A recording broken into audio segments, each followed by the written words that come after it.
This is Code.org. That's what we're doing. Quick review. In this lesson, we'll be learning a lot about adding text to your project. Let me see here. Before that, let's practice something you've already learned. Do this. Make two sprites with different costumes. We got this. All right, so I'm going to head over here to sprites. Click. And Quapow.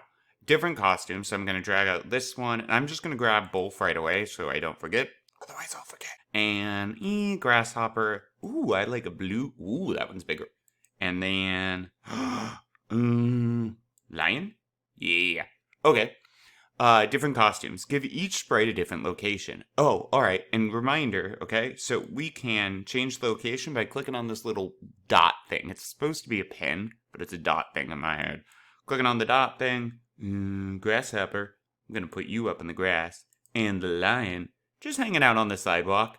I'm not sure if they're friends. Would the lion eat the grasshopper? Is that barbaric? Anyways, cool. But, do they want it to look like this? Oh, I'm not doing that. My lion's cool. Onward.